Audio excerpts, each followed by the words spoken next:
Usually when we think about the future, we picture these incredibly shiny, highly visible revolutions. We expect the skyline to completely change. Oh, definitely. We want the flying cars, the neon-lit cities. Right. We want humanoid robots walking down the street. We expect the future to just be really loud and, demand our attention. Yeah, that's a super common assumption.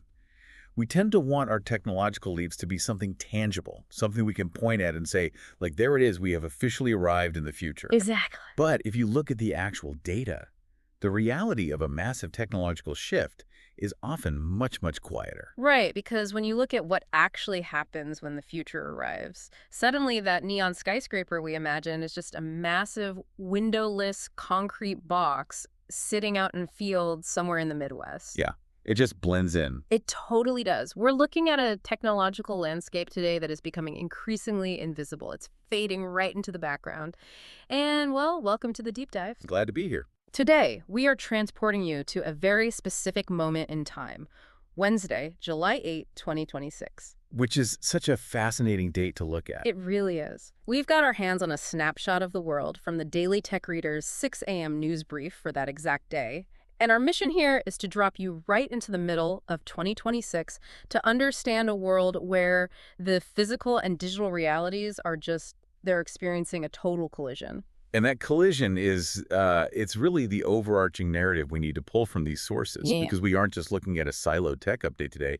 We're looking at a really holistic picture. Right, a whole worldview. Exactly. You have a world attempting to balance bleeding-edge artificial intelligence with, extreme summer heat, traditional geopolitical conflicts, and, of course, the World Cup is happening. Yeah, and forget the World Cup. Right. It's a snapshot driven by this massive, totally unprecedented build-out of next-generation infrastructure. Okay, so let's unpack this, because the biggest theme screaming out of this 2026 news brief is, unsurprisingly, artificial intelligence. Right, AI is everywhere in this brief. But they aren't talking about it the way we did just, a few years ago. I want to float an analogy here. Okay, well, let's hear it. It feels like AI is no longer this shiny new sports car that companies are washing in the driveway to show off to their investors. Yeah, the novelty is worn off. Exactly. It feels way more like the autonomic nervous system of the human body. Oh, that's interesting. Right. It's breathing the lungs and beating the heart in the background without conscious thought, and that frees up the brain, like the human worker for higher level strategy. Am I reading too much into the phrase enterprise AI deployments, or is knowledge work actually fundamentally changing for you and me? No, I mean, the autonomic nervous system is actually a much better way to frame it than the usual highway or plumbing metaphors we used to always hear. Really? Yeah, because what's fascinating here is the brief explicitly states that AI is transitioning from a competitive advantage to an expected business capability. Wow. An expected capability. Right. That is a monumental shift. A few years ago, buying an AI software suite was, like you said, a novelty. A fun toy. Exactly. But today, in this 2026 snapshot, organizations are operating under the premise that if you don't have these systems managing your supply chains or routing your customer data, you just simply cannot compete. So it's adapt or die, basically. Pretty much. Yeah. It's about measurable business productivity and operational excellence now, not novelty. Yeah, and I was looking at the section on AI coding assistants, and that really hammered it home for me. Wow, that part is huge. It's not that the AI is just writing all the code and the human engineers are suddenly obsolete and out of a job.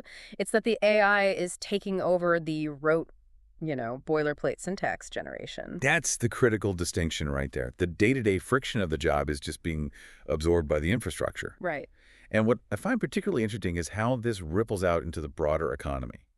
The brief points out that skills-based hiring continues expanding. Oh, that makes sense. Right. It is a direct consequence of this shift.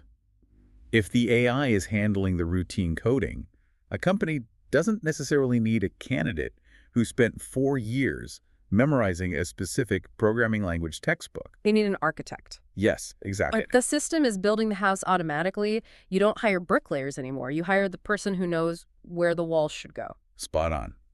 The human becomes the manager of the digital workflow, applying, critical thinking to direct the AI. Right. Which means employers are completely overhauling what they actually look for in an interview. Yeah, they are testing for adaptability and systems thinking now. The brief highlights continuous learning as a competitive advantage. Because things change so fast. Exactly, because these AI agents are expanding into so many live production environments and updating so rapidly, the workforce just has to constantly adapt. You aren't learning a tool just once anymore. You're constantly co-evolving alongside your digital nervous system. Exactly. But, okay, this brings up a massive physical constraint, and it's something I think we often overlook. The energy piece. Yes. If AI is this massive autonomic nervous system, well, brains need calories. They do, a lot of them. They require immense amounts of energy to function. We hear terms like cloud computing, and we tend to just picture data floating ethereally in the air, you know? Yeah, like it's weightless. Right. But reading this brief, data center construction is actually listed as one of the largest investment themes in the entire world. We are physically building this brain. We are, and it's a very heavy, very demanding physical brain. You just cannot have digital growth without a massive physical footprint. Right. And that footprint is currently causing a massive bottleneck. The brief actually mentions that summer electricity demand is already placing extreme pressure on regional grids. Wow. Yeah, utilities are aggressively preparing for AI-driven electricity demand, and it is reshaping long-term utility planning entirely. Well, let's break down why that is. A traditional data center from, say, 5 or 10 years ago might have needed 20 or 30 megawatts of power. Right, which is still a lot, but manageable. Exactly. But these new AI training clusters, these literal Las Vegas-sized server farms, they are requiring gigawatts. Gigawatts. It's hard to even wrap your head around that scale. It is. And utility companies usually operate on 20-year planning cycles. You can't just drop a gigawatt-scale AI data center into a random county and expect the local grid to handle it overnight. The power lines literally will melt. And that is the exact friction point the energy markets are grappling with right now. This tidal wave of demand is driving massive capital into grid modernization. Right, updating the wires. Yeah, but more crucially, it is forcing a hard pivot in how we actually generate the power. The brief points out a renewed, intense investment in nuclear energy alongside massive deployments of battery storage. Because they need baseload power, right? Yeah. Let's make sure we ground that term for anyone listening who isn't, up in the energy sector. A good idea. Baseload power is the electricity that is generated continuously, 24/7, regardless of weather conditions. Solar and wind are incredible, and the brief shows strong renewable energy investment too, but they are intermittent. The wind stops blowing, the sun goes down. Precisely. And you cannot power down a multi-billion-dollar AI training run just because it gets cloudy outside. Right, that'd be a disaster. Exactly. These data centers require a constant, unwavering heartbeat of zero-carbon power. And that is why nuclear energy is experiencing a true renaissance in this 2026 snapshot. That is just wild. It is. We're seeing tech companies essentially funding the next generation of nuclear reactors themselves just to guarantee their own energy supply. Yeah. It is a total reliance on heavy physical infrastructure. It's wild to think about the financial mechanics of that. Like, the most advanced, intangible digital algorithms ever created by humanity are forcing us to split the atom more efficiently and literally pour millions of tons of physical concrete. Right, it's this huge paradox. And the financial markets are watching this all play out in real time. The brief notes that AI infrastructure remains a dominant long-term investment theme, but it's shifting, right? Investors are demanding discipline now. Yeah, they want profitable execution. The initial hype cycle is totally over. We're past the honeymoon phase. Way past it. In July 2026, the financial markets are scrutinizing treasury yields and heavily rewarding the semiconductor companies like the ones actually fabricating the physical silicon chips that go into these servers. So the money is following the hardware. Exactly. The flow of global capital is anchoring itself to the physical reality of the digital build-out. Okay, so we've established the sheer staggering scale of this transition. We've got gigawatt data centers. We're reviving nuclear power. We're fundamentally reorganizing how corporations hire human beings. It's a lot. It is. And if we are expending this much societal effort, I have to assume this machine is doing more than just helping people write faster corporate emails or, optimizing retail supply chain. Oh, absolutely. Here's where it gets really interesting for me. I was looking at the science and health sections of this brief, and the timelines for drug discovery just blew my mind. If AI is simulating these molecules, are we talking about ending the traditional laboratory trial process? Well, we aren't ending the physical trial process completely, but we are fundamentally altering the timeline leading up to it. How so? So The brief explicitly states that AI is accelerating fundamental scientific discovery. To understand how, you have to look at the mechanism of drug discovery. Okay. Traditionally, researchers spend years and literally billions of dollars synthesizing and testing thousands of chemical compounds in a wet lab just to find one single compound that might bind to a disease target. It's essentially high-stakes trial and error. Exactly. It's incredibly slow and expensive. But with the computational power we just talked about, the AI can simulate how a protein will fold, right? And how millions of different molecules will interact with it completely in a virtual environment. Yes, exactly that. It maps the interactions in a latent space, predicting the molecular behavior before anyone ever even touches a petri dish. That's unbelievable. It really is. Huh. You condense years of blind chemical screening into a few weeks of computation. And this leads to the steady progress in AI-assisted drug discovery and personalized medicine that's mentioned in the brief. So it's shifting from reacting to a disease to literally targeting it at the molecular level. It's a total paradigm shift. And that same computational mechanism applies to the physics breakthroughs mentioned here too, right? Oh, absolutely. The brief mentions momentum and fusion energy and quantum computing. I've always understood fusion as kind of the holy grail, recreating the power of the sun. But the problem was always containing the plasma, right? Like the plasma gets so hot and unstable that it destroys whatever container you put it in. Yeah, that is the core challenge of magnetic confinement fusion. You have to adjust the magnetic field surrounding the plasma millisecond by millisecond just to keep it stable. Which a human can't do. Right. Human operators and traditional algorithms simply cannot process the sensor data fast enough to make those adjustments. But an AI can. Exactly. An AI system trained on massive data sets and running on this new infrastructure can actually predict plasma instabilities and adjust the magnetic fields in real time. That makes perfect sense. The AI is literally the only thing fast enough to babysit the reaction. Right. It acts as the ultimate control system. So when the brief outlines a golden age of long-term scientific investment, whether it's managing fusion plasma, designing advanced materials for quantum computing, or even helping NASA plan the logistics for the ongoing Artemis lunar mission. And future Mars exploration, yeah. Exactly. It's all connected. We have basically built a digital nervous system capable of untangling the absolute most complex physical problems in the universe. It is genuinely incredible to think about what we are unlocking here, but then I read further down the 6 a.m. news brief, and I hit this super jarring reality check. Oh, yeah, the juxtaposition. Yes. On one hand, we are using AI to solve nuclear fusion, and we are planning Mars logistics. But on the other hand, there's a popular post from June 2nd noting that federal authorities uncovered a 2,000-foot drug smuggling tunnel connecting Mexico to the U.S. Right. I mean, we have quantum intelligence, but we are still digging holes in the dirt to move contraband. It's this profound juxtaposition. How are traditional governments and the legal systems actually navigating this split reality? It is a massive point of friction. Yeah. I mean, technological utopia does not exist in a vacuum, right? It has to operate within the very messy confines of human society. Right. And if you look at the geopolitical updates in the brief, and we're just looking at this impartially here, Right. you see governments fundamentally struggling to balance economic growth with basic national security. Right, because the traditional levers of global power don't just disappear because we have, better software. Right. The brief mentions the U.S.-Iran peace talks reaching a tentative agreement on the Strait of Hormuz based on a May 31st update. And obviously we have ongoing military operations between Ukraine and Russia, with NATO remaining heavily focused on European security. And if you connect the dots there, those traditional geopolitical conflicts are deeply tied to the technological boom. Wait, how so? Well, the Strait of Hormuz is a massive choke point for global energy markets. Yeah. If oil and natural gas supplies are disrupted there, the energy markets spike.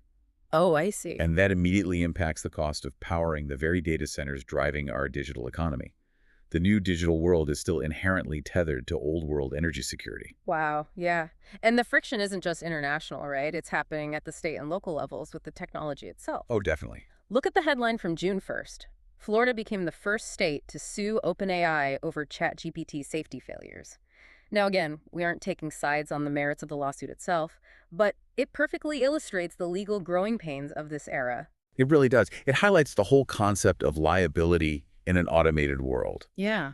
The brief notes that AI governance frameworks are maturing and medical AI oversight is evolving. When a technology is a novelty, a failure is just a glitch. Just a bug you patch. Right. But when a technology transitions into foundational infrastructure, when it becomes that autonomic nervous system we discussed, expectations change completely. I mean, if the local water authority provides contaminated water, they are held legally liable. Exactly. So states are now asking if an AI model makes a critical error in a healthcare diagnostic or, say, mismanages a local traffic grid through edge computing, which is processing data locally rather than in the cloud, who is legally responsible, is it the software developer, the local municipality? And the legal system is desperately trying to establish those precedents. We are basically building the airplane while we are flying it. Such a messy process. It is. And it isn't just legal constraints pushing back. The physical environment is pushing back as well. The brief clearly outlines that Mother Nature really doesn't care about your edge computing deployment. Yeah, the weather section really grounds the whole thing. Extreme summer heat is firmly established in the Southwest. U.S. Europe is dealing with heat waves that are severely affecting their agriculture. Yeah, those heat waves are brutal. We've got afternoon thunderstorms disrupting the central U.S. too. You can have the most advanced AI supply chain model in the world, but if a severe storm takes out the physical roads, or extreme heat forces a power grid to shut down to prevent rolling blackouts, the digital system just halts. Which is exactly why climate adaptation efforts and improved climate monitoring satellites are highlighted in the brief. The physical environment is asserting itself just as forcefully as the digital one. So let's bring this down to the ground level. Let's put you, the listener, right into the shoes of someone waking up on July 8th, 2026. Okay, let's do it. You grab your coffee, you pull up this daily tech reader brief on your phone. You see the headlines about NASA going back to the moon, the massive nuclear investments, the global geopolitical maneuvering. But how does this actually translate to your day-to-day life? That's the real question. Right, because despite all this macro-level transformation, the average person is still just trying to pay their bills and enjoy their summer. Well, when you read the culture and everyday life sections of the brief, you see a world that is remarkably grounded. Yeah, surprisingly normal. Despite the technological revolution humming in the background, the brief notes that housing affordability remains a key economic discussion. That is a deeply human, persistent issue. Yeah. An AI coding assistant doesn't instantly solve the cost of living for a family trying to buy their first home, No, it definitely doesn't. Your local grocery prices and your mortgage rates are still the immediate realities you face. And people are still seeking the exact same human experiences they always have. Look at the cultural touchstones, the brief highlights. Summer travel is booming across North America. The World Cup is dominating global sports media. I mean, it is the leading story worldwide. As it always is. Right. Live entertainment attendance is healthy, summer movie releases are driving box office numbers, and streaming competition remains intense. And we have to point out, the brief notes that podcast audiences remain strong, which we certainly love to see. Definitely a relief for us. Right. But it's comforting, honestly. We are integrating all this profound technology into our infrastructure. The brief even mentions AI influencing creative production and music. But the fundamental things we care about haven't changed at all. Not really. We want to watch a soccer match. We want to go on vacation with our families. We want to listen to a good conversation on our commute. It perfectly illustrates the tension between a high-tech economy and basic human needs. The technology is complementing established creative traditions, but it isn't erasing them. Independent creators are using these new tools to expand their reach. The human desire for connection, for storytelling, for shared cultural events like the World Cup, that remains completely intact. It's just the tools that are different. Exactly. The tools we use to facilitate our lives are infinitely more complex, but the human core remains exactly the same. It really is a fascinating snapshot to unpack. When you pull all these diverse threads together from July 8th, 2026, you get an incredibly vivid picture of a world in transition. A total transition phase. We are moving technology from being a novelty to becoming the invisible backbone of society. And to achieve that, we are sustaining unbelievable levels of investment in the physical world. The concrete data centers, the nuclear reactors, the modernized electrical grids. Right. The physical and the digital aren't separate domains anymore. They are entirely intertwined. And that transition is the defining story of the era. We're watching the next generation of global economic and scientific capability being built, brick by brick, server by server, and algorithm by algorithm. But that brings us right back to the idea we started with at the top of the show. When infrastructure works perfectly, it becomes invisible. Right. We don't think about the asphalt when we drive on the highway, and we don't think about the water pressure when we turn on the faucet. Which leaves us with a critical question to consider as you watch this future unfold around you. Okay, what is it? If AI is officially transitioning into expected standard business plumbing, Mm.